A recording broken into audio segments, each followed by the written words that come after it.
Okay, these are Russian red lace snakeskins. Feeding them some live baby brine shrimp, which I did yesterday with some of the other fish in the fish room.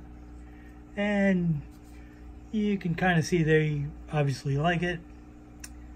I got quite a few really nice males in here. They're really getting to the top of the growth bell curve there, so they'll probably start dropping pretty soon. They'll either kick the bucket or we'll end up getting some shredded fins or something else, like diseases or something. That's what happens when they get really old.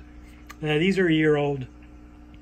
I have some young ones in the tank because I got to get them hit by these males and get the females into there. There's another tank of them. These were started out as a tank of culls. There's different things about them I didn't like, but some of them ended up growing out to be pretty good. So that doesn't help me being a procrastinator and not getting rid of fish I should get rid of. This one's tail's really messed up. But the pattern is good on them.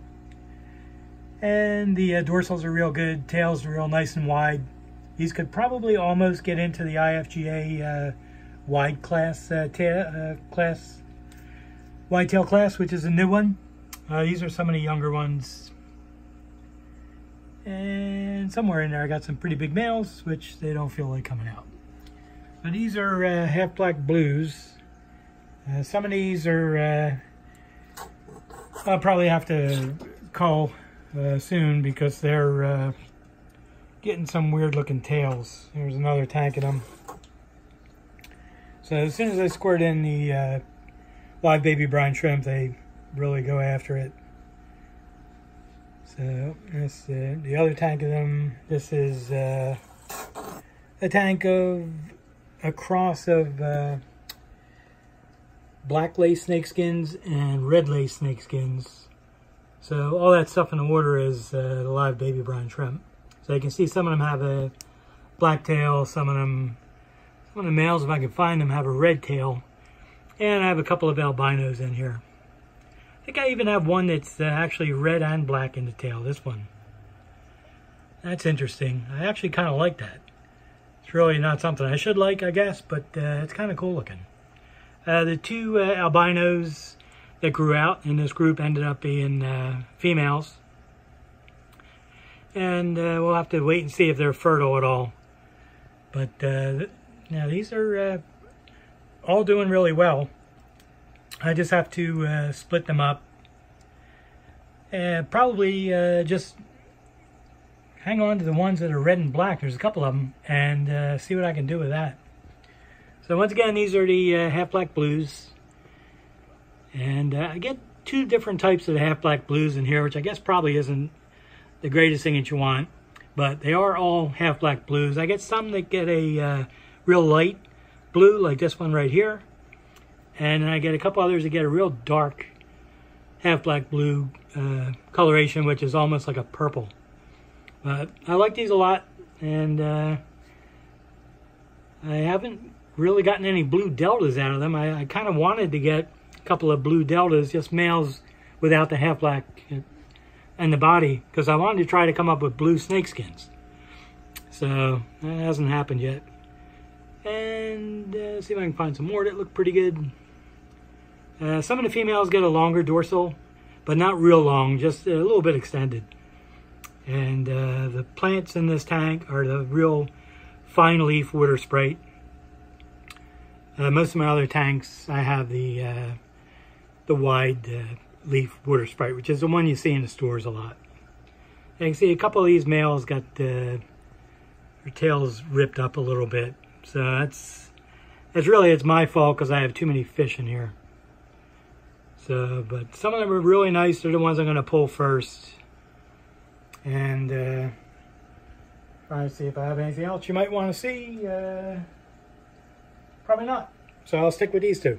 And these are really going after the baby brine shrimp. I probably put in a little too much, but what else is new? I can overfeed now and then, but that's why when I have this many fish in the tank, I really have to do a lot more water changes than normal. So on these tanks, I probably do 30% to 40% twice a week. So this is a male that's just starting to get the snakeskin pattern and the color in the tail. This one's got a really nice dorsal, but the tail's a little crappy. So he's probably just going to get cold. Most of the females I get have no color in the tail, but I got a few of them now that have this black tail, which I really like. I'm going to put them together with the black lace snakeskins and see if that helps darken the whole line. But I really like these. If I ever get some open tanks, I'm going to set some more breeders up.